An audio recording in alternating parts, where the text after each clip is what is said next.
বিসমিল্লাহ আলহামদুলিল্লাহ ওসসালাতু ওয়াসসালাম আলা রাসূলিল্লাহ।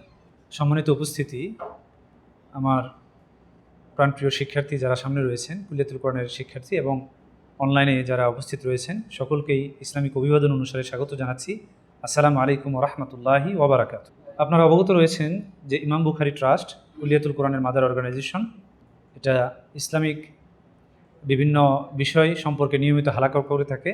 ইসলামের সৌন্দর্যকে তুলে ধরার জন্য, নৈতিকতা, ইসলামিক জীবনধারা, ইলমের গুরুত্ব এবং আরও অন্যান্য বিষয়ে আমরা নিয়মিত হালাকার আয়োজন করে থাকি মানুষের মাঝে ইসলামের সঠিক জ্ঞানটা পৌঁছে দেওয়ার জন্য। এবং তারই ধারাবাহিকতায় আজকের আমাদের এই আয়োজন। আজকের আমাদের আলোচনার বিষয়বস্তু হলো যুবকদের জন্য রাসূলুল্লাহ সাল্লাল্লাহু আলাইহি সাল্লামই শ্রেষ্ঠ রোল মডেল।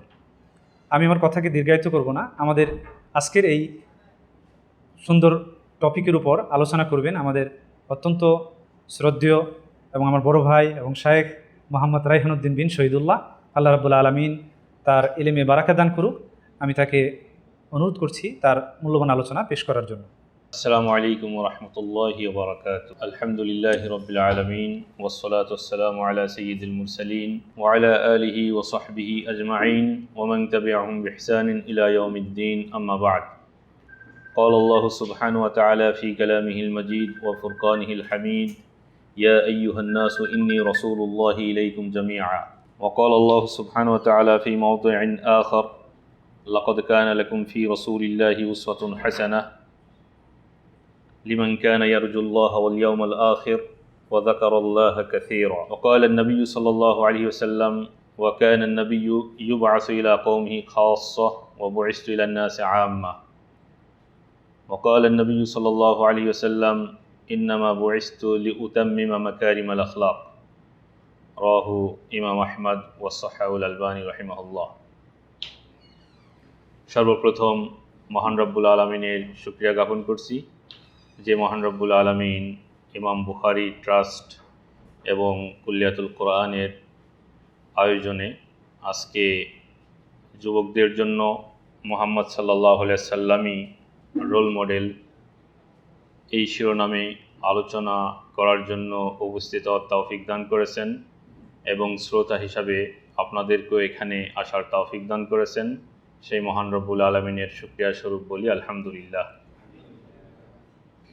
দরুদ ও সালাম বর্ষিত হোক মানবতার মুক্তির দূত প্রিয় নবী মুহাম্মদ সাল্লাল্লাহু আলাইহি ওয়াসাল্লাম, যিনি সমগ্র বিশ্ববাসীর জন্য রহমত, যিনি আমাদের সকলের জন্য অনুপম উত্তম আদর্শ, যিনি এমন সময় প্রেরিত হয়েছিলেন যেই সময় মানুষের মাঝে কোনো আদর্শ ছিল না, মানুষের ভিতরে মানবতা বোধ ছিল না, বরং মানুষ রূপে তারা পশুতে পরিণত হয়েছিল।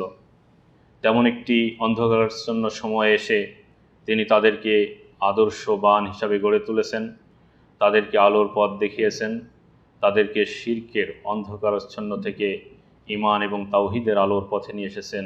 সেই মহামানবের প্রতি আমরা সংক্ষেপে দরুদ ও সালাম পাঠ করি। আল্লাহুম্মা সাল্লি আলাইহি আল্লাহুম্মা বারিক আলাইহি।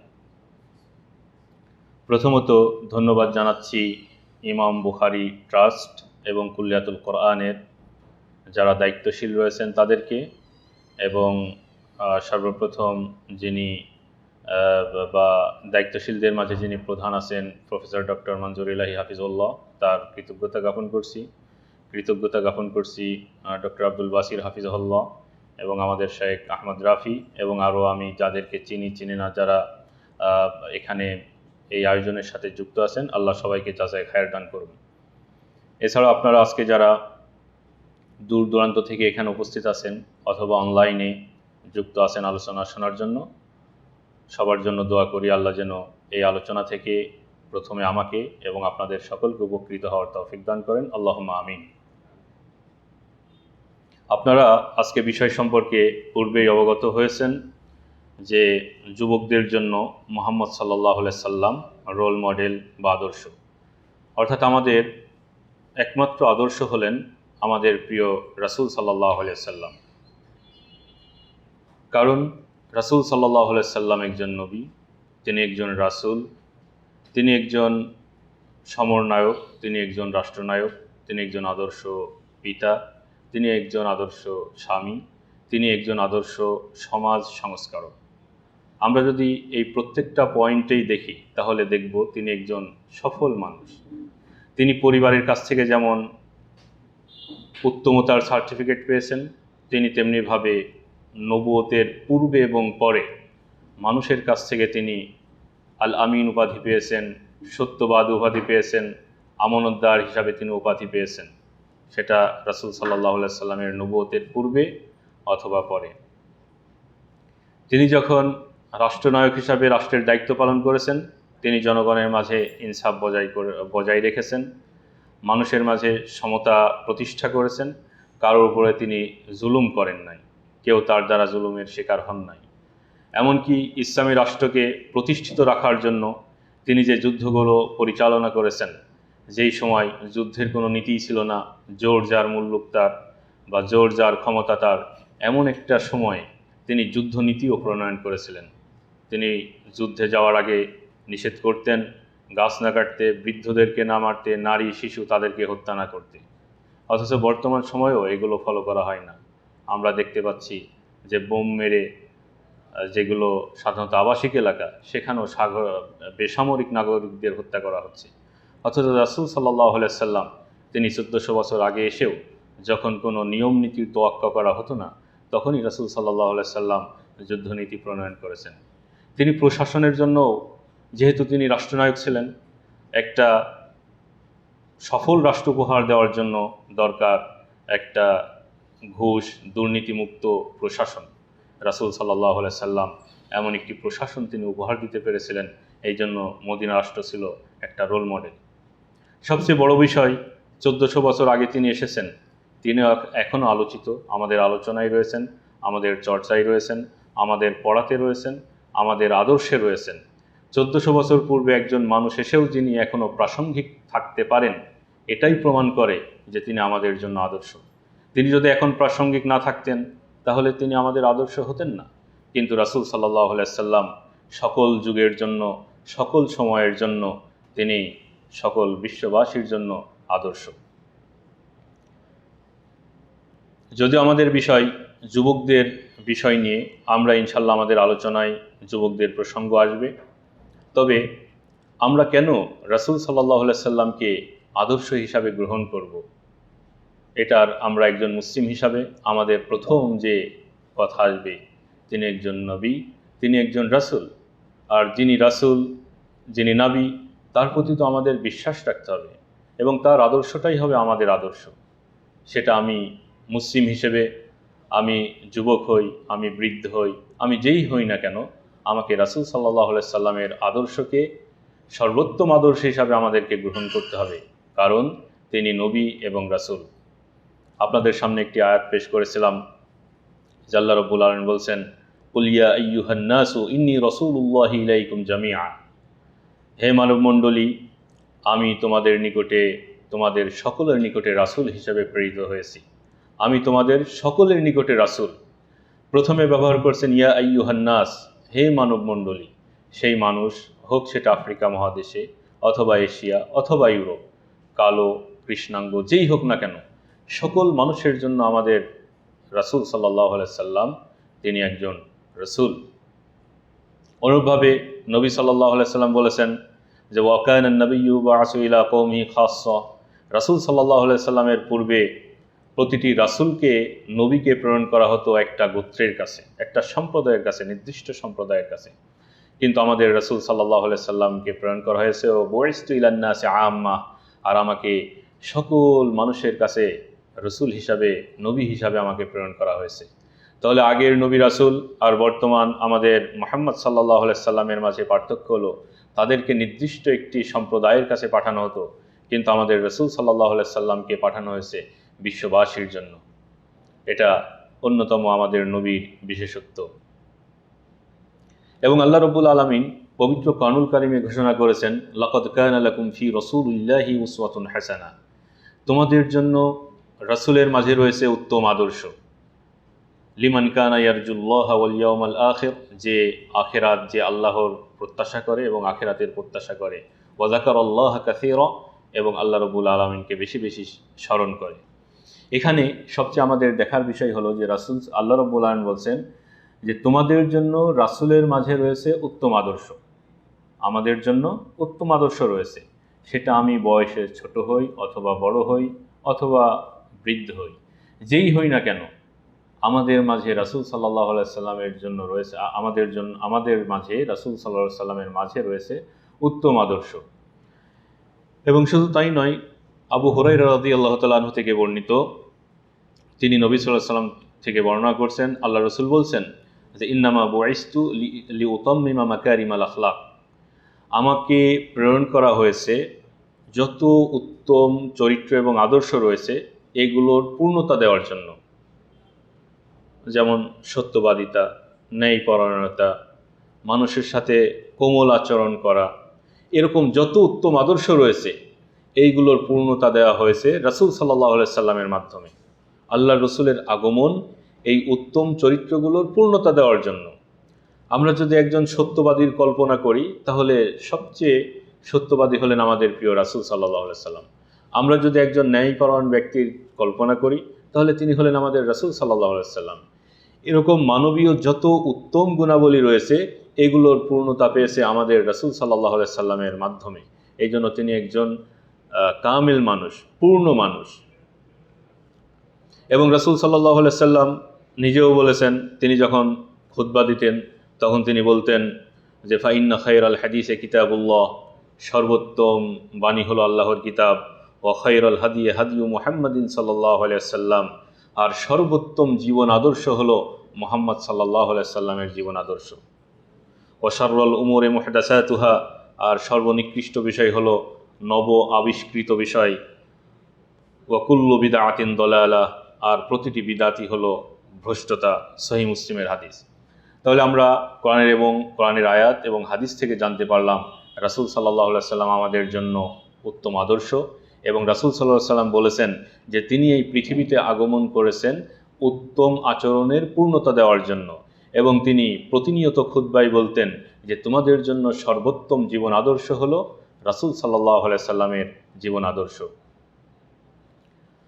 আমরা রাসূল সাল্লাল্লাহু আলাইহি সাল্লামকে উত্তম রোল মডেল হিসাবে, আদর্শ হিসাবে কেন গ্রহণ করব? এটা আমাদের ঈমানেরও দাবি। কারণ আল্লাহ রাব্বুল আলামিন পবিত্র কারুল কারিমে ইরশাদ করেছেন, কুল ইন কুনতুম তুহিব্বুনাল্লাহ ফাত্তাবিউনি ইউহিব্বুকুমুল্লাহ, যদি তোমরা আল্লাহকে ভালোবাসতে চাও তাহলে ফাত্তাবিউনি, আমার অনুসরণ করো, ইউহিব্বুকুমুল্লাহ, তাহলে আল্লাহ রাব্বুল আলামিন তোমাদেরকে ভালোবাসবেন। এখানে লক্ষণীয় বিষয় হলো যে আল্লাহ রাব্বুল আলামিনের ভালোবাসাটা সম্পর্কযুক্ত করা হয়েছে রাসূল সাল্লাল্লাহু আলাইহি সাল্লামের অনুসরণের সাথে। মানে আপনি যদি আল্লাহর ভালোবাসা অর্জন করতে চান তাহলে অবশ্যই আপনাকে রাসূল সাল্লাল্লাহু আলাইহি সাল্লামের ইত্তেবা করতে হবে। আর রাসূল সাল্লাল্লাহু আলাইহি সাল্লামের ইত্তেবা মানে তার সামগ্রিক জীবনের ইত্তেবা, তার কথা, তার কাজের এবং তার অনুমোদনের, এমনকি রাসূল সাল্লাল্লাহু আলাইহি সাল্লামের যে সমস্ত মুবাহ কাজ রয়েছে সেই মুবাহ কাজগুলো যদি আমরা রাসূল সাল্লাল্লাহু আলাইহি সাল্লামের অনুসরণ করার নিয়াতে অনুসরণ করি, সেই মুবাহর উপরও আমরা কি পেয়ে যাব? সওয়াব পাবো। কারণ মুবাহ তো ওইগুলো যার উপরে সওয়াবও নেই, যার উপরে কি নেই, গুনাহ নেই।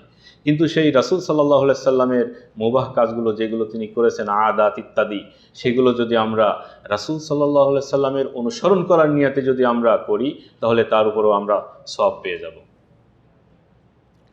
রাসূল সাল্লাল্লাহু আলাইহি সাল্লাম কেন আমাদের, আসলে তো আমরা পৃথিবীতে তাদেরকেই অনুসরণ করি যারা সফল। আমার কাছে রোল মডেলকে যিনি সফল, যিনি ব্যবসায়িক সেক্টরে আছেন, ব্যবসায়ে যে অনেক বড় কিছু হয়েছেন, তার কাছে সে রোল মডেল। যে একজন ছাত্র, তার কাছে সে রোল মডেল যে ভালো রেজাল্ট করছে বা ভালো রেজাল্ট করে বাইরে যাচ্ছে, সেই জন্য তিনি রোল মডেল। এরপরে যে সেক্টরে আছে এটা।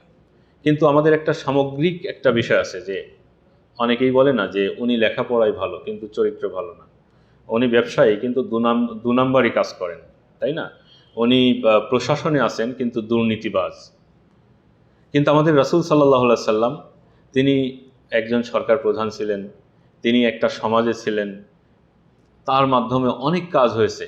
কিন্তু রাসূল সাল্লাল্লাহু আলাইহি সাল্লাম তিনি ইনসাফের, অর্থাৎ তিনি ন্যায়পরায়ণ সেই সার্টিফিকেট পেয়েছেন, তিনি সত্যবাদীর সার্টিফিকেট পেয়েছেন, তিনি আল আমিন উপাধিতে ভূষিত হয়েছেন নবুয়ত প্রাপ্তির আগে। তা আমরা রাসূল সাল্লাল্লাহু আলাইহি সাল্লামকে যে রোল মডেল মানব, এই মানার অন্যতম কারণ হলো যে তিনি, আমরা আগেই বললাম যে তিনি সমস্ত উত্তম আদর্শকে ধারণ করেন এবং রাসূল সাল্লাল্লাহু আলাইহি সাল্লামের ভিতরে মানবীয় যে সমস্ত ভালো গুণ আছে সেগুলো পূর্ণ মাত্রায় ছিল, সেটা নবুয়তের আগ থেকে নিয়ে নবুয়তের পর পর্যন্ত। তো রাসূল সাল্লাল্লাহু আলাইহি সাল্লামের মাঝে যেই গুণগুলো ছিল এবং যেই গুণের ব্যাপারে তার সমকালীন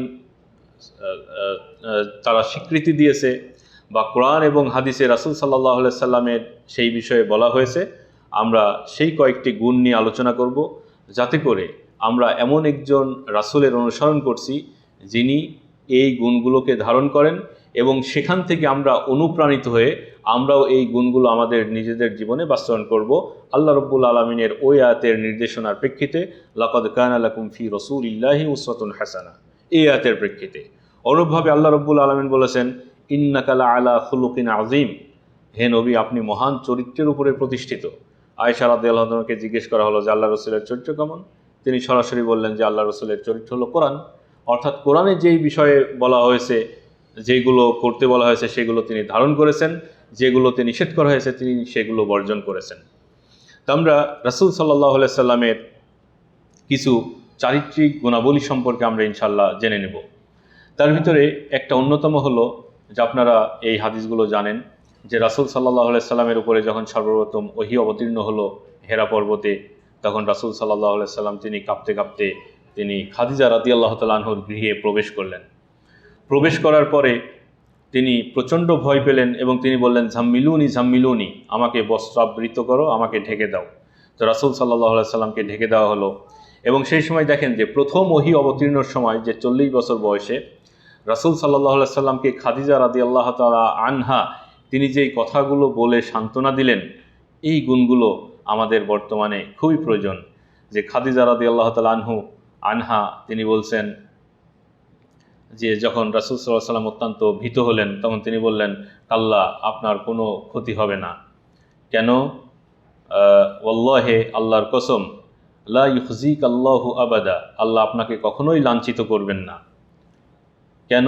ইন্নাকা লা তাসিলুর রাহিম, আপনি আত্মীয়তার সম্পর্ক বজায় রাখেন। রাসূল সাল্লাল্লাহু আলাইহি সাল্লাম কি করতেন? আত্মীয়তার সম্পর্ক বজায় রাখতেন। এই আদর্শ তার মাঝে ছিল। ওয়া তাসদুকুল হাদিস, এবং আপনি সত্য কথা বলেন।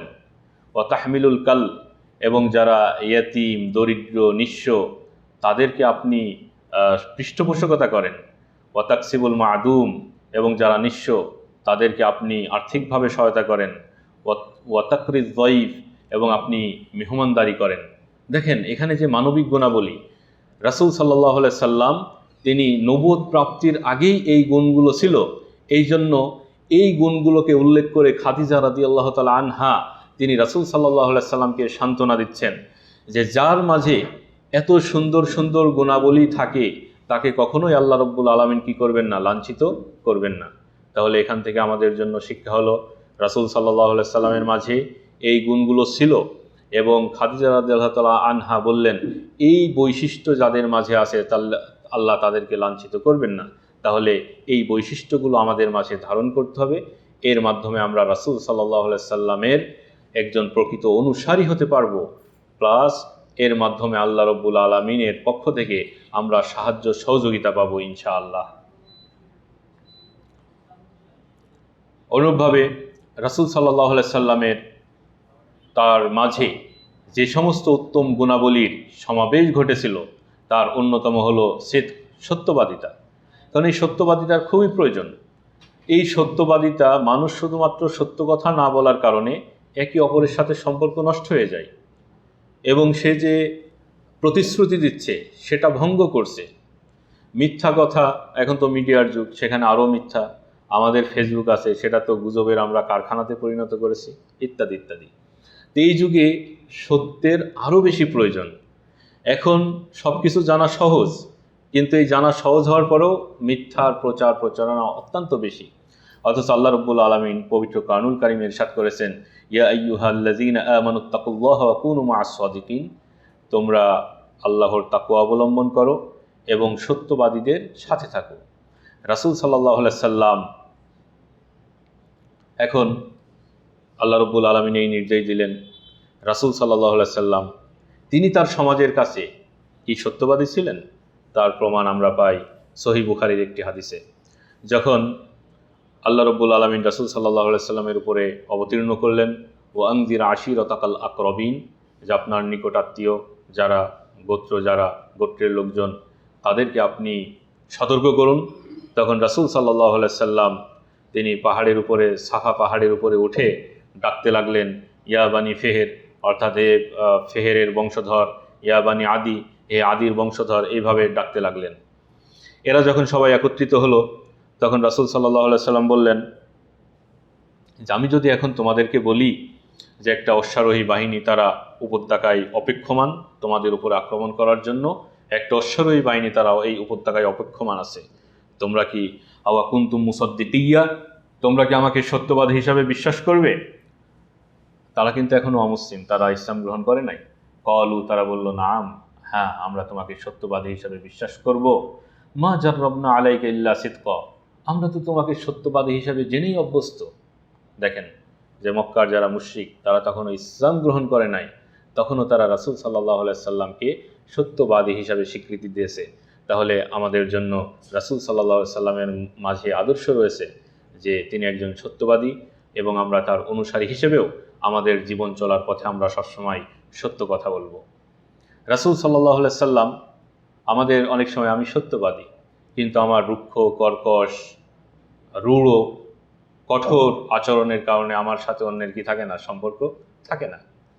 সত্যবাদী কিন্তু আমার আচরণ কি অনেক রুক্ষ, শুষ্ক, কঠোর। অথচ রাসূল সাল্লাল্লাহু আলাইহি সাল্লাম ছিলেন তিনি কোমল, দয়ালু, তিনি অত্যন্ত দয়াদ্র ছিলেন।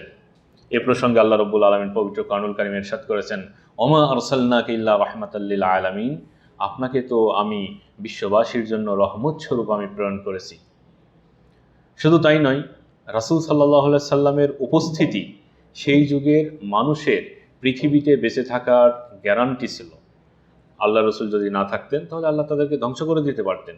এটা আল্লাহ রব্বুল আলামিন পবিত্র কোরআনুল কারীমে বলছেন, ওমা কানা আল্লাহু লিইউআযযিবাহুম ওয়া আনতা ফীহিম, আল্লাহ তাআলা কখনোই তাদেরকে শাস্তি দিবেন না এমত অবস্থায় যে আপনি তাদের মাঝে উপস্থিত। তাহলে কিভাবে আমাদের জন্য রহমত, তার একটা আমরা ব্যাখ্যা পেয়ে যাচ্ছি যে তিনি বিশ্ববাসীর জন্য কিভাবে রহমত, যে রাসূল সাল্লাল্লাহু আলাইহি সাল্লামের উপস্থিতি ওই সময়ের মক্কার মুশরিকদের বেঁচে থাকার রক্ষা কবচ। কারণ আল্লাহ বলছেন যে আপনি তাদের মাঝে আছেন আর আমি তাদের উপরে একেবারে গণশাস্তি চাপিয়ে দিব, এটা কখনোই হবে না। অনুরূপভাবে শাস্তি না পাওয়ার আরেকটা কারণ হলো, ওমা কানা আল্লাহু মুআযযিবাহুম ওয়া হুম ইস্তাগফিরুন, কেউ যদি ইস্তেগফার করে বেশি বেশি তাহলে আল্লাহ রাব্বুল আলামিন তাকে কি করবেন না, শাস্তি দিবেন না। ইস্তেগফারের অনেক ফজিলত আছে, তার ভিতরে ইস্তেগফার বেশি বেশি করার একটা অন্যতম ফজিলত হলো যে আপনি আল্লাহ রাব্বুল আলামিনের শাস্তি থেকে মুক্ত থাকবেন, রক্ষা পাবেন ইনশাআল্লাহ। রাসূল সাল্লাল্লাহু আলাইহি সাল্লাম, এখানে আরেকটা বিষয় আপনাদের স্পষ্ট হবে। বিশেষ করে অনেকেই বলে যে কোরআন আছে, আমাদের সুন্নাহ মানার দরকার নেই, তাই না? তো আমি এই প্রসঙ্গটা হুট করে নিয়ে আসছি এই জন্য যে কোরআনের আয়াতের সাথে হাদিসের সম্পর্ক আছে। কারণ আমরা আয়াতও বলছি এবং ওর সমার্থক কি বলছি, হাদিস উল্লেখ করছি। এখানে আল্লাহ রাব্বুল আলামিন বললেন, ওমা আরসালনাকা ইল্লা রাহমাতাল লিল আলামিন, এর সমার্থক হাদিস আবু হুরায়রা রাদিয়াল্লাহু তাআলা আনহু থেকে বর্ণিত। তিনি বলেন, আল্লাহ রাসূল বলছেন, ইয়া আইয়ুহান নাস, হে মানব মণ্ডলী, ইন্নামা আনা রাহমাতুন মুহদাত, আমি তোমাদের জন্য রহমত স্বরূপ, ওয়া মুহদাত, এবং হেদায়েতের ওসিলা বা আমি হেদায়েতকারী। আবার কোনো জায়গায় বলা হয়েছে মুহদাতের অর্থ হলো যে আল্লাহর রসুল আমাদের জন্য উপহার স্বরূপ, আল্লাহর রসুল আমাদের জন্য উপহার স্বরূপ। আর এর আরেকটা অর্থ হলো আল্লাহ রসুল আমাদের জন্য হেদায়েতকারী স্বরূপ। তো এই হাদিস কোরআনের আয়াতের সমর্থক। অনুরূপভাবে রাসূল সাল্লাল্লাহু আলাইহি সাল্লাম বলেছেন, তাহলে আমরা বুঝতে পারছি যে আল্লাহর রসুল হলো কোমল, দয়াদ্র এবং তার ভিতরে নম্রতা ছিল। আল্লাহ রাব্বুল আলামিন অন্য আয়াতে ইরশাদ করেছেন, ওয়ালাউ কুনতা ফাযযান গলিযাল কলবি লানফাদ্দু মিন হাওলিক, আপনি যদি কঠোর হৃদয়ের অধিকারী হতেন, কর্কশভাষী হতেন, তাহলে মানুষেরা আপনার কাছ থেকে ভেগে যেত। এই আয়াতগুলো থেকে আমরা রহমত, কোমলতা, দয়াদ্রতার একটা গুরুত্ব পাচ্ছি। শুধু তাই নয়, রাসূল সাল্লাল্লাহু আলাইহি সাল্লাম এই দয়াদ্রতার তিনি ফজিলত বর্ণনা করেছেন। তিনি বলছেন, ইন্নামা ইয়ারহামুল্লাহু মিন ইবাদিহির রুহামা, আল্লাহ রাব্বুল আলামিন বান্দাদের মাঝ থেকে তাদের উপরে দয়া করেন যারা তাদের মাঝে দয়ালু দয়াদ্র। যারা দয়ালু দয়াদ্র, যারা কোমল হৃদয়ের অধিকারী, যারা মানুষের প্রতি রহমত করে, আল্লাহ রাব্বুল আলামিন এমন ব্যক্তিদের উপরে তিনিও রহমত করেন। অনুরূপভাবে রাসূল সাল্লাল্লাহু আলাইহি সাল্লামকে বলা হলো, হে আল্লাহ রসুল, আপনি মুশরিকদের উপর লানত করুন, বদদোয়া করুন। তখন রাসূল সাল্লাল্লাহু আলাইহি সাল্লাম বললেন, ইন্নী লাম উবআস লাআনান, আমি মানুষের জন্য অভিসম্পদকারী হিসাবে, লানতকারী হিসেবে আসি নাই। ওয়া ইন্নামা বুইসতু রাহমা, আমি বিশ্ববাসীর জন্য, মানুষের জন্য রহমত স্বরূপ এসেছি। সহিহ মুসলিমের হাদিস। তাহলে আমরা রাসূল সাল্লাল্লাহু আলাইহি সাল্লামের সত্যবাদিতা সম্পর্কে জানলাম, সত্যবাদিতার ক্ষেত্রে তিনি আমাদের আদর্শ। আমরা রাসূল সাল্লাল্লাহু আলাইহি সাল্লামের দয়াদ্রতা, কোমলতা সম্পর্কে জানলাম এবং জানলাম আল্লাহ রাব্বুল আলামিন ওই সমস্ত বান্দাদের উপর রহম করেন যারা মানুষের মাঝে দয়ালু, মানুষের মাঝে যারা দয়া করে, সে সম্পর্কে জানলাম। এখন আমরা রাসূল সাল্লাল্লাহু আলাইহি সাল্লামের অন্যতম আরেকটি উত্তম আদর্শ সম্পর্কে জানব, সেটি হলো আদল। রাসূল সাল্লাল্লাহু আলাইহি সাল্লামের ন্যায়পরায়ণতা। তিনি একজন ইনসাফগার ছিলেন, ন্যায়পরায়ণ ব্যক্তি ছিলেন। আল্লাহ রাব্বুল আলামিন পবিত্র কারনুল কারিমে আমাদেরকে নির্দেশ দিয়েছেন এই ন্যায়পরায়ণতার ব্যাপারে।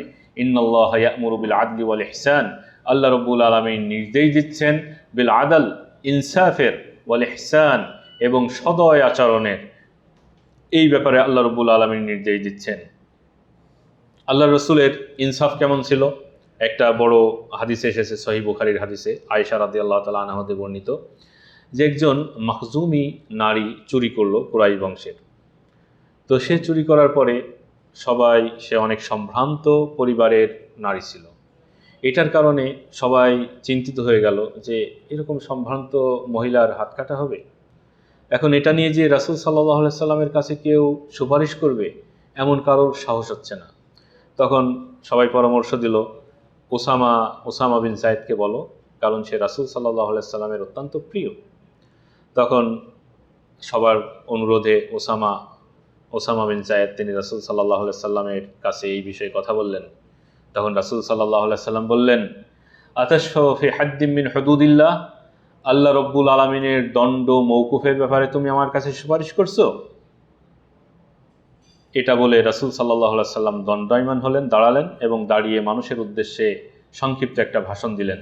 তিনি বললেন, ইন্নামা আহলাকাল্লাযীনা ক্বাবলাকুম, তোমাদের পূর্ববর্তী জাতি যারা ছিল তারা ধ্বংস হয়েছে এই জন্য যে আন্নাহুম কানু ইযা সারাকা ফীহিমুশ শরীফ, তাদের মাঝে যখন কোনো সম্ভ্রান্ত ব্যক্তি চুরি করত, তারা তাকে ছেড়ে দিত। ওয়া ইযা সারাকা ফীহিমুয যায়ীফ, আর তাদের মাঝে যখন কোনো দুর্বল ব্যক্তি চুরি করত, আকামু আলাইহিল হাদ, তখন তার উপরে তারা দণ্ড প্রয়োগ করত। ওয়াইমুল্লাহ, আল্লাহর কসম, লাউ আন্না ফাতিমা বিনতা মুহাম্মাদিন সারাকাত লাকাতা'তু ইয়াদাহা, যদি মুহাম্মাদের মেয়ে ফাতেমা সেও যদি চুরি করত তাহলে অবশ্যই আমি তার হাত কেটে দিতাম। দেখেন রাসূল সাল্লাল্লাহু আলাইহি সাল্লামের ইনসাফ দেখেন। আমাদের দেশে এই ইনসাফ আপনি পাবেন না। যে যত বড় ধনী বা যিনি বড় বড় শিল্পপতি, আমাদের এখন তো মিডিয়ায় পত্রিকা খুললে আমরা প্রতিদিন এক একজনের বাড়ি গাড়ি কত টাকা এখান থেকে ওখানে পাঠাই দিয়েছে, এগুলো আমরা জানতে পারছি। এবং আমরা এটাও জানতে পারছি যে তৎকালীন প্রশাসন, সরকার প্রধান সবাই জানতেন, কিন্তু তাদের উপরে কিছু করা হয় নাই। কেন? যে তারা শরীফ, সম্ভ্রান্ত, অনেক ধনী, তারা রাজনৈতিক পারপাস সার্ভ করে। কিন্তু দেশে দেখা যাচ্ছে যে কে 50 টাকা দেয় নাই, ছোটোখাটো যে সব অপরাধ, তার জন্য ধরে অনেক গুরুদণ্ড দেওয়া হচ্ছে। তাহলে রাসূল সাল্লাল্লাহু আলাইহি সাল্লাম বলছেন যেটা হলো পূর্ববর্তী জাতির ধ্বংস হওয়ার একটা অন্যতম কারণ।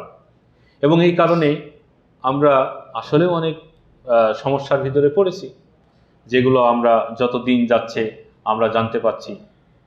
এক একটা প্রজেক্টে দেখা যাচ্ছে যে 30,000 কোটি টাকা ধরা হয়েছে, কাজ হয়েছে হয়তো 15,000 কোটি টাকা, আর বাকিগুলো সব পকেটে চলে গেছে, কিন্তু তার জন্য কোনো কি হয় নাই, শাস্তি হয় নাই।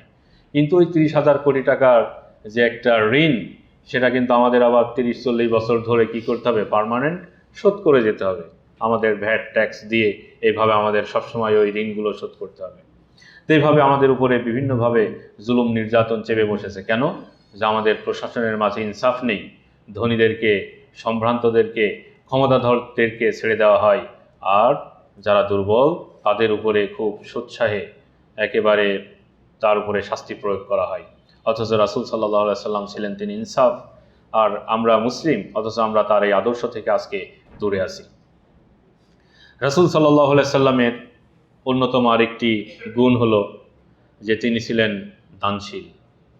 আল্লাহ রসুল সাল্লাল্লাহু আলাইহি সাল্লাম ছিলেন দানশীল, এবং রাসূল সাল্লাল্লাহু আলাইহি সাল্লাম সবচেয়ে বেশি দান করতেন হলো রমজান মাসে, এবং তার দানকে উদাহরণ দেওয়া হচ্ছে মুক্ত বাতাসের সাথে।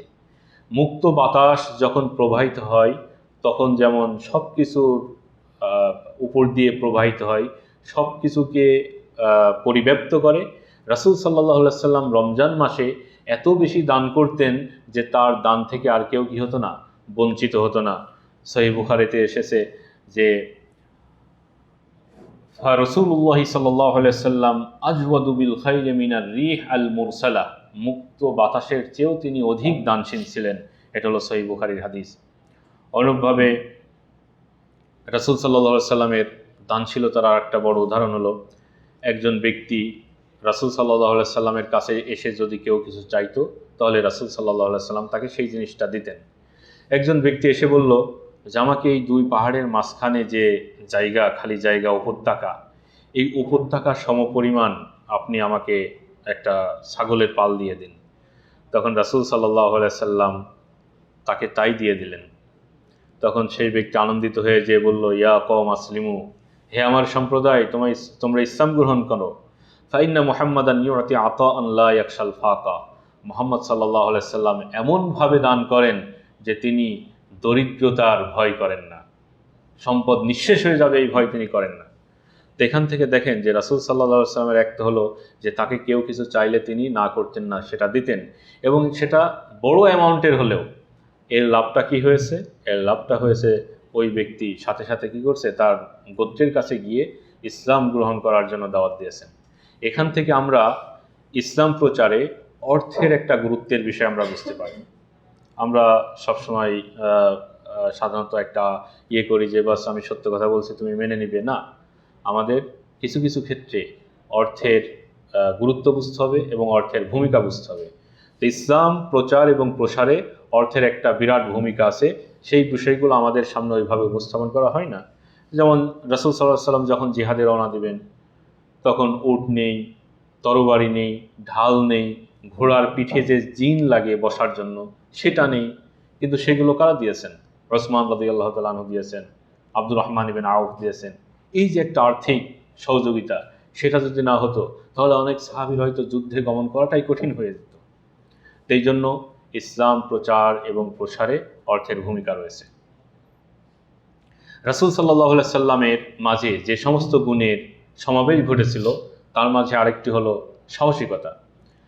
অনেকটা দেখা যায় যে আমরা যারা, একজন মানুষ খুব সাহসী ছিল, সে ধর্মকর্ম করা শুরু করার পরে সবচেয়ে ভীরু মানুষে পরিণত হয়েছে, বা তার ভিতরে আর রাগ ক্ষোভ এমন কোনো কিছু নেই, মানে একটা অন্যায় দেখলেও সে আর প্রতিবাদ করে না, সাহসিকতা তো দূরের কথা।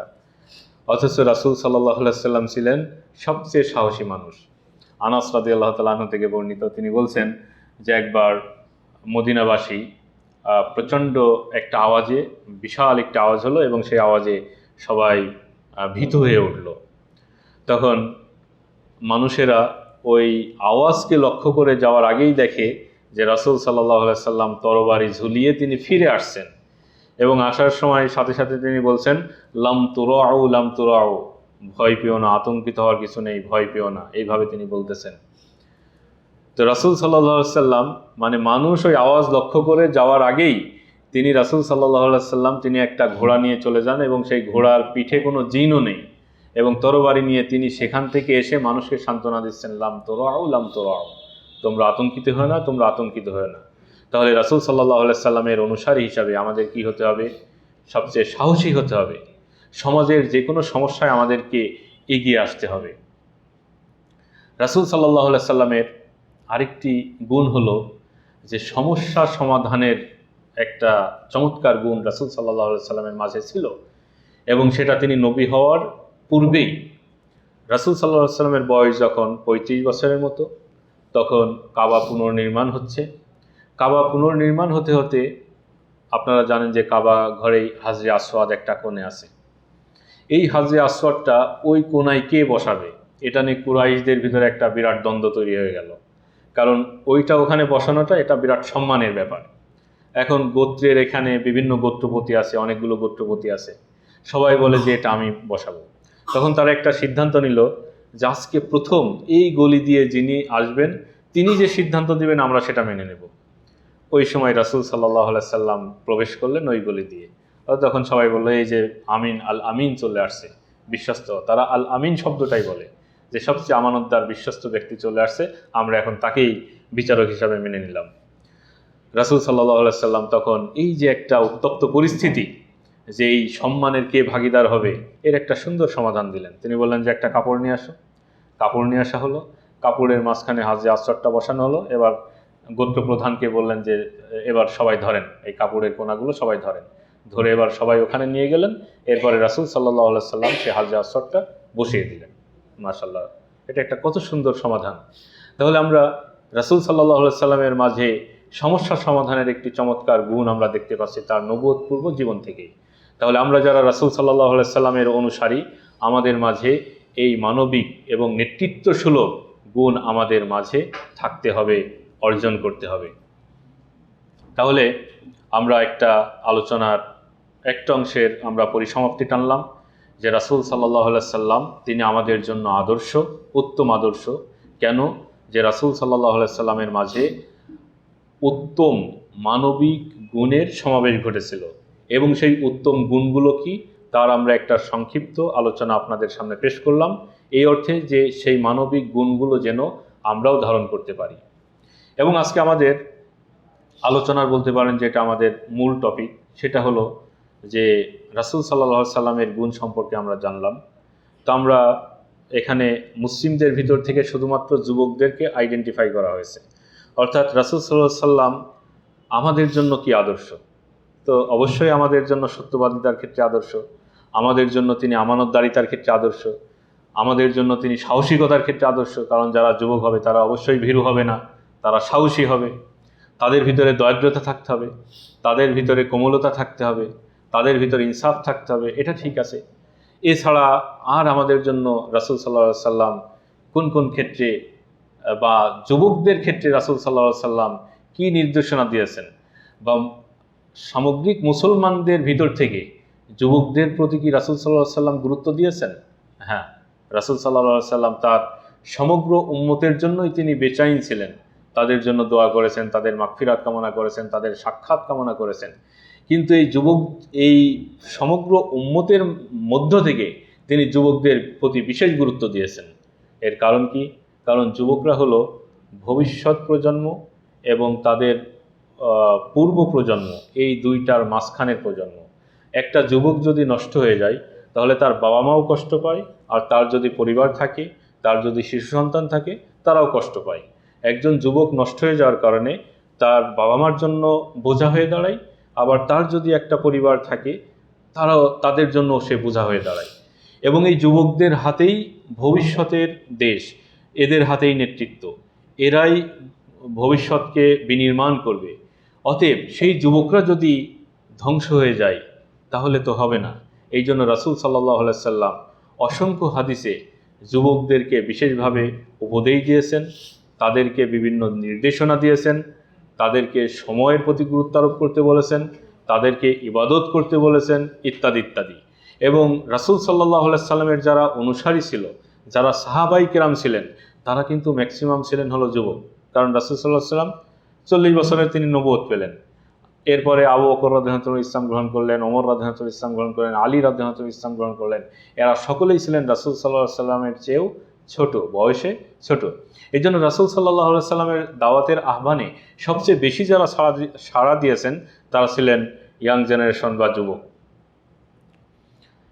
তো রাসূল সাল্লাল্লাহু আলাইহি সাল্লাম আমাদের যুবকদের প্রতি বিশেষ গুরুত্ব দিয়েছেন, এবং গুরুত্ব দিয়ে তিনি বলেন, রাসূল সাল্লাল্লাহু আলাইহি সাল্লাম বলছেন, লা তাজুলু কদামু ইবনি আদম ইয়াউমাল কিয়ামাতি মিন ইনদি রাব্বিহি হাত্তা ইউসালা আন খামসিন, যে বনি আদমের তার পা সরবে না, সে এক পাও সরতে পারবে না যতক্ষণ পর্যন্ত তার 5টি বিষয়ে জিজ্ঞেস করা না হবে।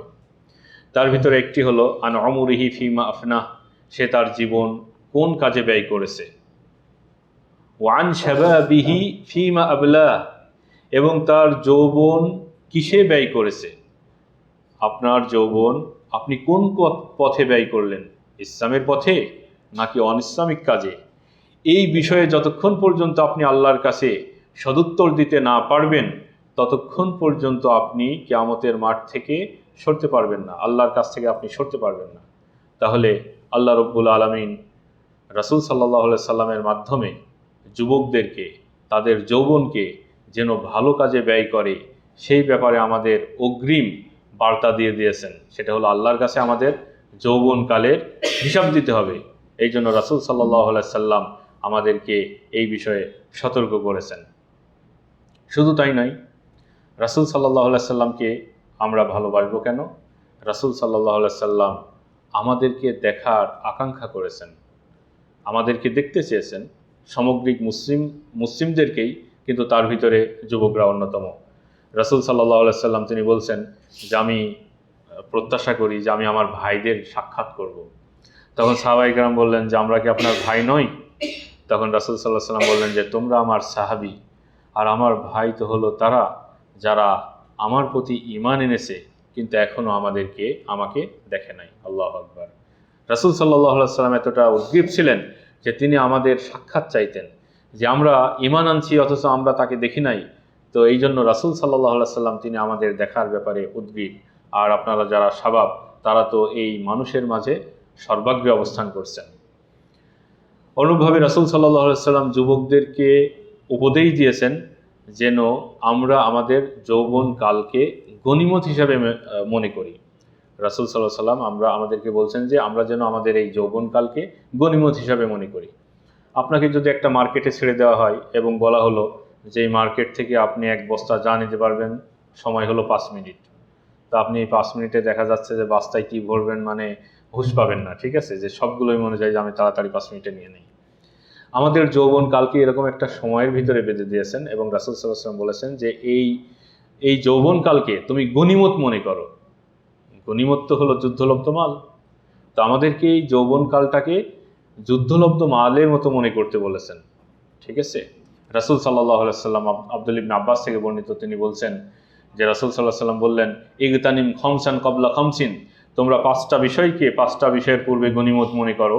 তার ভিতরে প্রথমেই বলেছেন শাবাবাকা ক্বাবলা হারামিকা, বার্ধক্য আসার পূর্বেই তুমি তোমার যৌবনকে গনিমত মনে করো। ওয়া সিহহাতাকা ক্বাবলা সাকামিক, এবং তোমার অসুস্থতার পূর্বেই সুস্বাস্থ্যকে তুমি গনিমত মনে করো। তাহলে রাসূল সাল্লাল্লাহু আলাইহি সাল্লাম যুবকদেরকে উপদেশ দিয়েছেন এই যৌবনকালকে গনিমত মনে করার জন্য। অনুরূপভাবে রাসূল সাল্লাল্লাহু আলাইহি সাল্লাম যুবকদেরকে বিশেষভাবে উপদেশ দিয়েছেন যেন আমাদের চরিত্রকে আমরা হেফাজত করি, আমরা আমাদের চরিত্রকে হেফাজত করি। এখানে আমি চরিত্র বলতে বোঝাচ্ছি যে বিবাহপূর্ব যে অনৈতিক সম্পর্ক, সেই দিকে যেন আমরা ধাবিত না হই, বরং আমরা আমাদের চরিত্রকে কী করব, হেফাজত করব।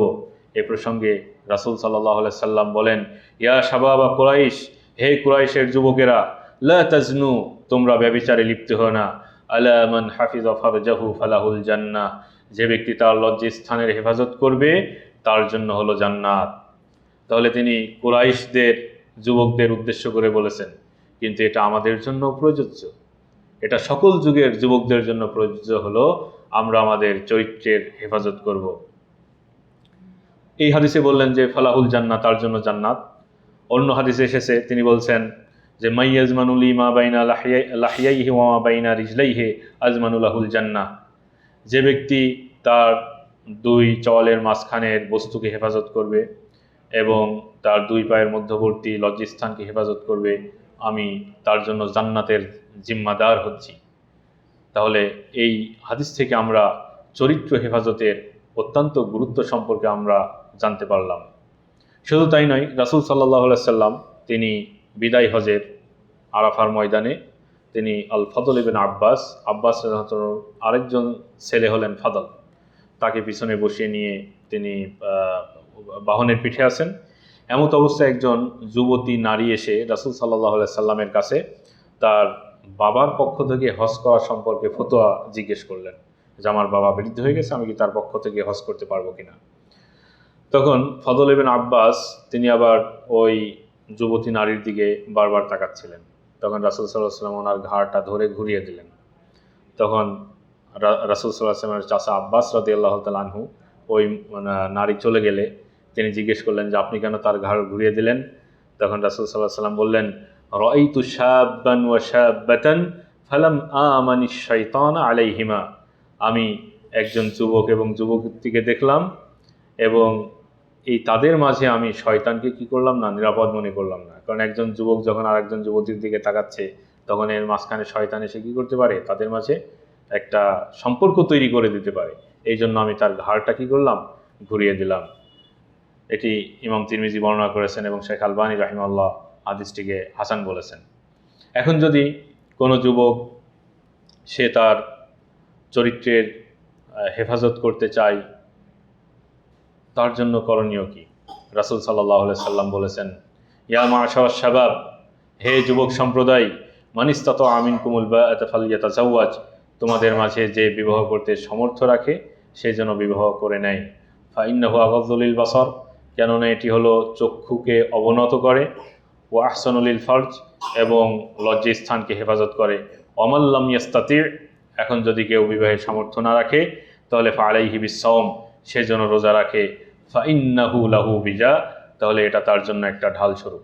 তাহলে আমরা যদি আমাদের চরিত্রকে হেফাজত করতে চাই তাহলে আমাদের জন্য করণীয় হলো বিবাহ করা। যদি আমরা বিবাহ করতে সামর্থ্য না রাখি তাহলে আমরা যেন রোজা রাখি। যদি আমাদের আর্থিক সমস্যা থাকে, আমরা যদি বিবাহ করি এই অভাব অনটন দূর করার উদ্দেশ্যে, তাহলে আল্লাহ রাব্বুল আলামিন ধনী করে দিবেন ইনশাআল্লাহ। রাসূল সাল্লাল্লাহু আলাইহি সাল্লামের অন্যতম আরেকটি উপদেশ হলো যে আমরা যেন এই যৌবন বয়সে আল্লাহ রাব্বুল আলামিনের বেশি বেশি ইবাদত করি। আবু হুরায়রা রাদিয়াল্লাহু তাআলা থেকে বর্ণিত, তিনি বলেন যে 7 শ্রেণীর মানুষ আল্লাহ রাব্বুল আলামিনের আরশের ছায়ায় তারা আশ্রয় পাবে। তার মাঝে অন্যতম হলো শাবুন নাশা ফি ইবাদাতিল্লাহ, অর্থাৎ যেই যুবক আল্লাহর ইবাদতে সময় ব্যয় করে সে হলো কিয়ামতের দিন যে 7 শ্রেণীর মানুষ আল্লাহর আরশের ছায়ায় আশ্রয় পাবেন, তার ভিতরে যেই যুবক হলো আল্লাহর ইবাদতে সময় ব্যয় করে।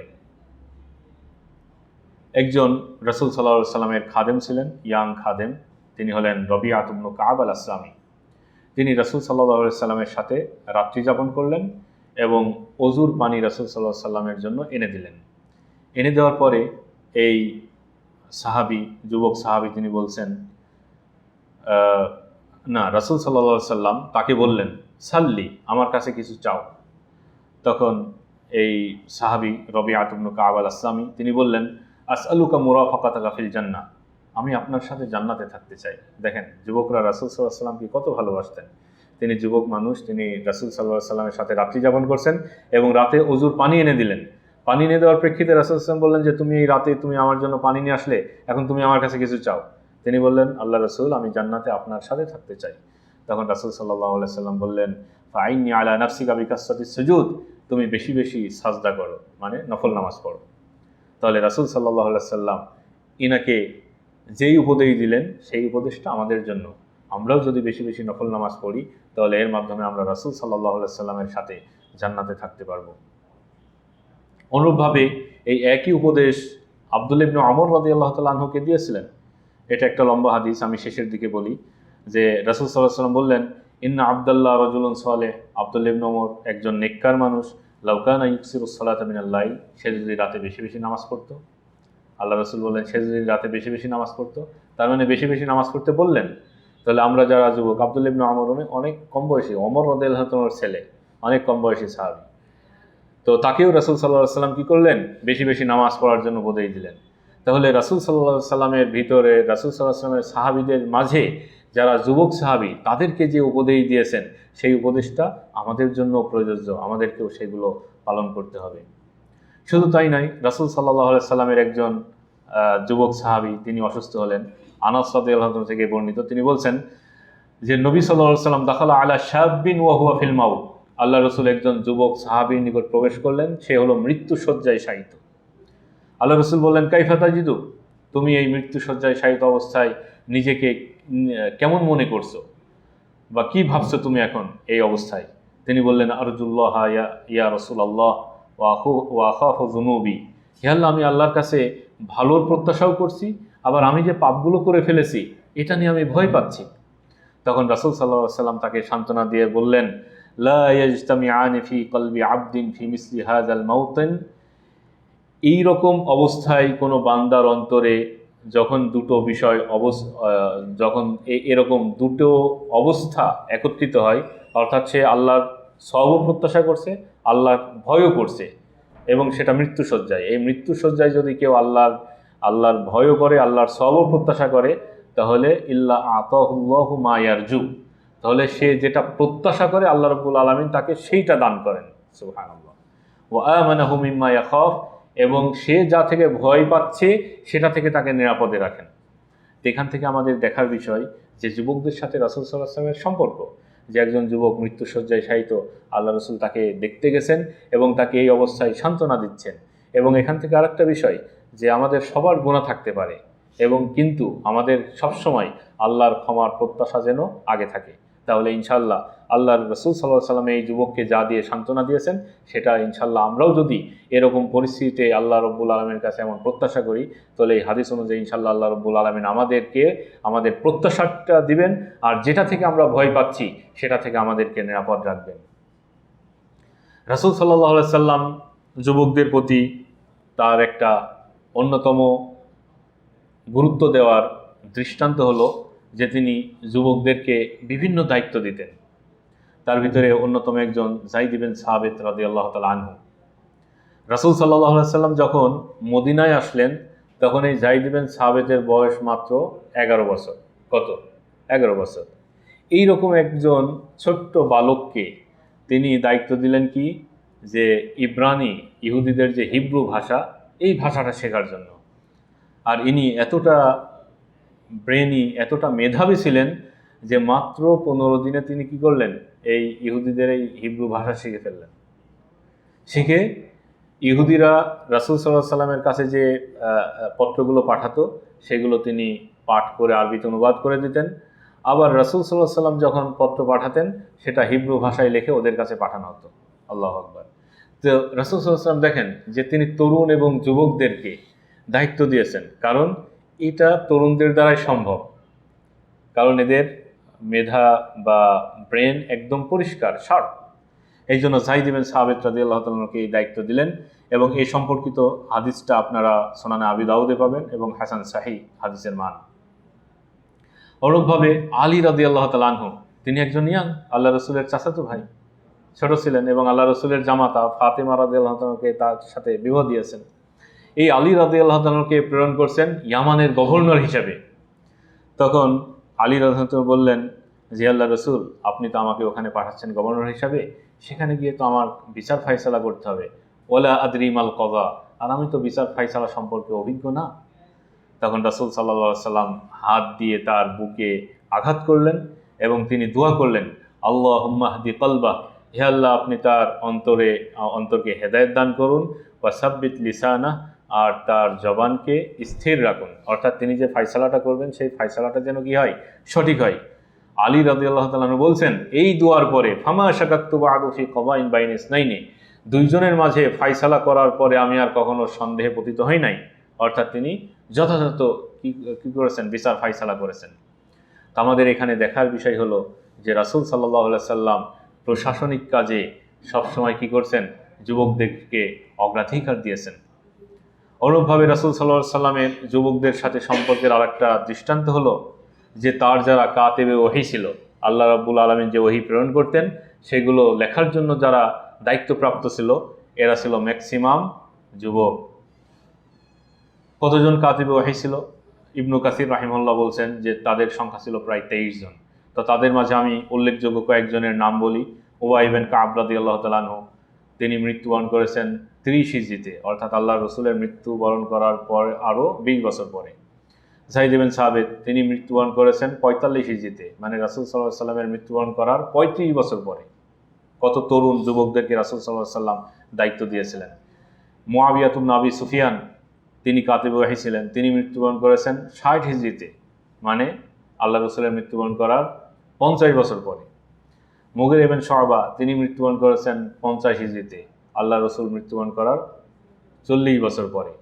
এনারা এই তরুণ, এই যুবক, যাদেরকে রাসূল সাল্লাল্লাহু আলাইহি সাল্লাম এই ওহী লেখার মতো এমন একটা গুরু দায়িত্বে দিয়েছিলেন। অতএব আমরা সেই রাসূলকেই তো আদর্শ মানব, যিনি যুবকদের দিয়ে ইসলামের খেদমত নিয়েছেন। এর মানে কি আমাকে কাতিবে ওহী হতে হবে নাকি এখন? না, আমরাও ইসলামের দায়ী হব, আমরা ইসলামের জন্য কাজ করব, আমরা নেতৃত্ব দিব, যেখানেই থাকবো আমরা ইসলামের জন্য আমরা কাজ করব। যেমনিভাবে সাহাবায়ে কেরাম রাসূল সাল্লাল্লাহু আলাইহি সাল্লামের পাশে থেকে সবসময় তিনি কি করেছেন? কাজ করেছেন। রাসূল সাল্লাল্লাহু আলাইহি সাল্লামকে আমরা আদর্শ মানব কেন? এর আরও কিছু কারণ আছে। সেটা হলো, আমরা ভূমিকাতেই বলেছি যে রাসূল সাল্লাল্লাহু আলাইহি সাল্লাম সব সময়ের জন্য তিনি কি? প্রাসঙ্গিক। আল্লাহ রসুল তিনি 1400 বছর আগেও যেমন প্রাসঙ্গিক ছিলেন, তিনি বর্তমানেও প্রাসঙ্গিক। এবং আল্লাহ রসুল সাল্লাল্লাহু আলাইহি সাল্লামের নির্দেশনাগুলো তখন যেমন প্রযোজ্য, এখনও আমাদের জন্য প্রযোজ্য। এর আমি কয়েকটি উদাহরণ দিয়ে ইনশাল্লাহ আলোচনা আমি শেষ করব। তার ভিতর একটা হলো যে ঘুষের সমস্যা। ঘুষের সমস্যা আছে কিনা? রাসূল সাল্লাল্লাহু আলাইহি সাল্লাম সেই 1400 বছর আগে যে সমস্যার সমাধান দিয়েছেন, এখন সেটাও আমাদের জন্য তার মাঝেই সমাধান। প্রথমত, ঘুষ জিনিসটা এটা ইসলামে সম্পূর্ণ নিষেধ এবং একটা অন্যতম একটা হারাম বিষয়। রাসূল সাল্লাল্লাহু আলাইহি সাল্লাম বলছেন যে লা'নাতুল্লাহি আলার রাশি ওয়াল মুরতাশি, ঘুষদাতা, ঘুষ গ্রহীতা উভয়ের উপরে আল্লাহর লানত। এর মাধ্যমে আমরা বুঝতে পারলাম যে এই কাজটা হলো হারাম এবং কবিরা গুনাহ। কবিরা গুনার কিছু পরিচয় আছে। কবিরা গুনার অন্যতম পরিচয় হলো, কোরআন এবং হাদিসে কোনো কাজের ব্যাপারে যদি বলা হয় আল্লাহ এবং তার রসুল লানত করেছেন, এটা সরাসরি বুঝবেন যে এটা কবিরা গুনাহ। কোরআন এবং হাদিসে কোনো পাপ সম্পর্কে যদি বলা হয় যে এর দুনিয়াতে বা আখেরাতে এই শাস্তি আছে, এটা নিঃসন্দেহে ধরে নেবেন যে এটা কি? কবিরা গুনাহ।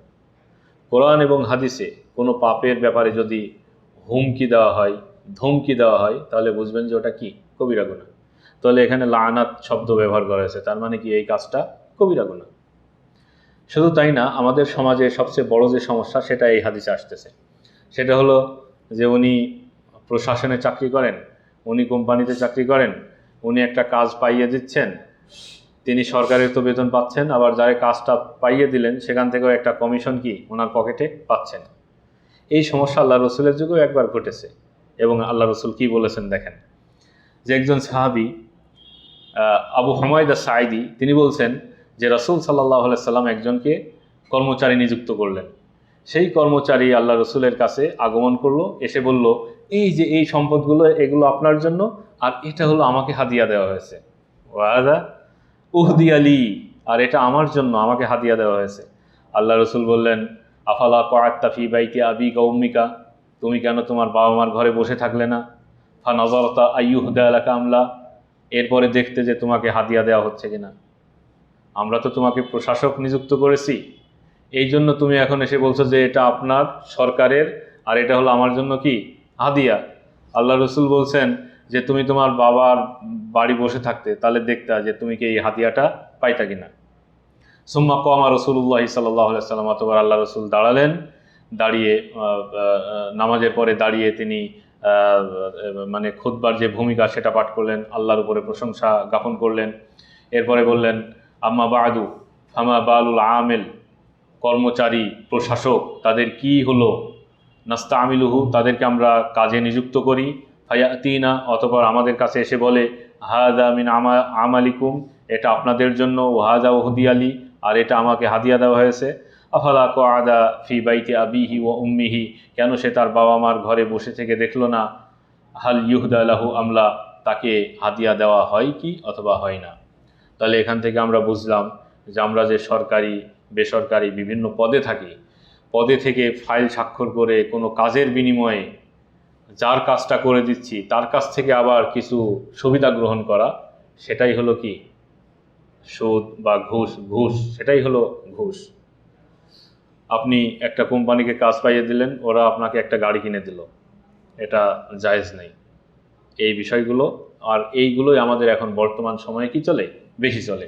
তাহলে রাসূল সাল্লাল্লাহু আলাইহি সাল্লামের নির্দেশনা হলো এটা সর্বযুগে প্রযোজ্য। আরেকটা সমস্যা হলো দুর্নীতি। দুর্নীতিটাকে আবার আরবিতে ফাসাদও বলা হয়।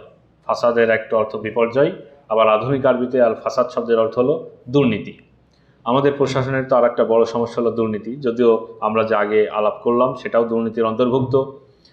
কিন্তু আরেকটা হাদিস রয়েছে, রাসূল সাল্লাল্লাহু আলাইহি সাল্লাম বলছেন, মান ইসতা'মালনাহু আলা আমালিন, আমরা যখন কাউকে কোনো দায়িত্বে নিযুক্ত করি, ফারাযাকনাহু রিজকান, এবং এর বিনিময়ে আমরা তাদেরকে রিজিক দেই, অর্থাৎ বেতন দেই, ফামা আখাযা বা'দা যালিকা, এই বেতনের পরে সে যা গ্রহণ করে, বেতনের বাইরে আর যা সে গ্রহণ করে, ফাহুয়া গুলুলুন, সেটাই হলো আত্মসাৎ।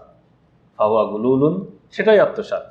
তো দেখেন যে রাসূল সাল্লাল্লাহু আলাইহি সাল্লামের এই নির্দেশনা সেই 1400 বছর আগে, সেটা আমাদের জন্য এখন কতটা প্রাসঙ্গিক।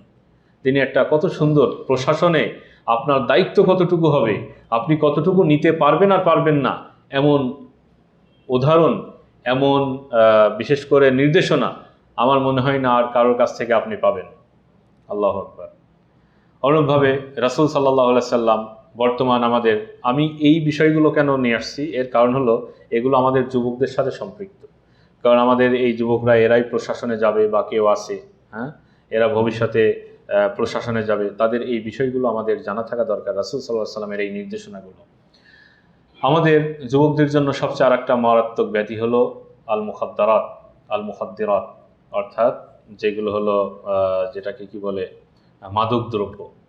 মাদকদ্রব্য এটা একটা বড় সমস্যা, একটা ভয়াবহ সমস্যা। রাসূল সাল্লাল্লাহু আলাইহি সাল্লাম একটা হাদিসে এগুলোর একেবারে মূলোৎপাটন করে দিয়েছেন। সেই হাদিসটা কি? রাসূল সাল্লাল্লাহু আলাইহি সাল্লাম বলছেন, লাআনাল্লাহুল খামরা, আল্লাহ রাব্বুল আলামিন মদের উপরে অভিসম্পদ দিয়েছেন, ওয়া শারিবাহা, যে এই মদ পান করে তার, ওয়া সাকিহা, যে এটা পরিবেশন করে। মনে করেন বারে একজন কর্মচারী, তার কাজ হলো মদ পরিবেশন করা, আল্লাহ রাব্বুল এর উপরেও তার আল্লাহর অভিসম্পদ রয়েছে। ওয়া বাইআহা, যে মদ বিক্রি করে, উৎপাদন করে না কিন্তু দোকানে রাখে বিক্রি করে, এই বিক্রিকারীর উপরেও অভিসম্পদ। ওয়া মুবতাআহা, যে ক্রয় করে, যে ক্রয় করে তার উপরে অভিসম্পদ। ওয়া আসিরাহা, যে উৎপাদন করে, হ্যাঁ, কারখানা আছে, মদের কারখানা বা মাদক দ্রব্যের কারখানা, ইয়াবা, ফেন্সিডিল, যে উৎপাদন করে তার। ওয়া মুতাসিরাহা, যার জন্য উৎপাদন করা হয় তার।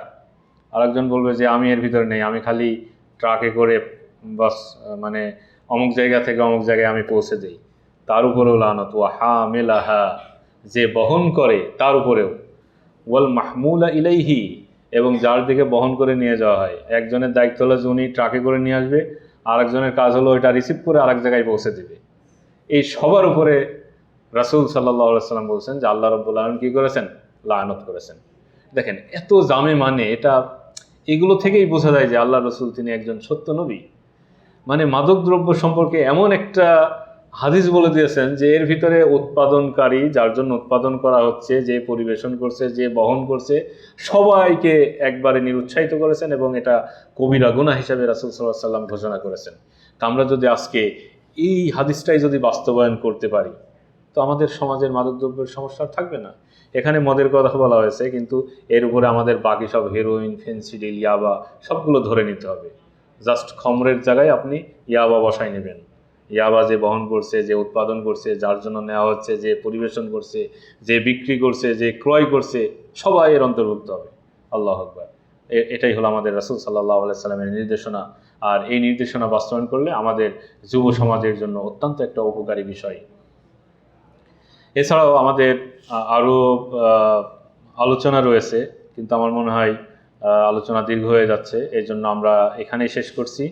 ইনশাল্লাহ আবার যদি কোনো দিন সাক্ষাৎ হয় বা অন্য সময় আমরা ইনশাল্লাহ আরও রাসূল সাল্লাল্লাহু আলাইহি সাল্লামের এমন কিছু নির্দেশনা যেগুলো সর্বযুগের জন্য প্রযোজ্য এবং যেগুলো মূলত যুবকদের সাথে সম্পর্ক রাখে, প্রত্যক্ষ না হলেও পরোক্ষভাবে, এরকম আরও কিছু নির্দেশনা রয়েছে যেগুলো ইনশাল্লাহ আমরা পরবর্তীতে কোনো এক সময় আলোচনা করার চেষ্টা করব। ওমা তৌফিক ইল্লা বিল্লাহ, আস্তাগফিরুল্লাহ লি ওয়া লাকুম ওয়া লিসাইরিল মুসলিমিন ফাস্তাগফিরুহু ইন্নাহু হুয়াল গফুরুর রহিম। ওয়া সাল্লাল্লাহু আলা নাবিয়্যিনা মুহাম্মদ ওয়া আলা আলিহি ওয়া সাহবিহি আজমাইন। আসসালামু আলাইকুম ওয়া রাহমাতুল্লাহি ওয়া বারাকাতুহু।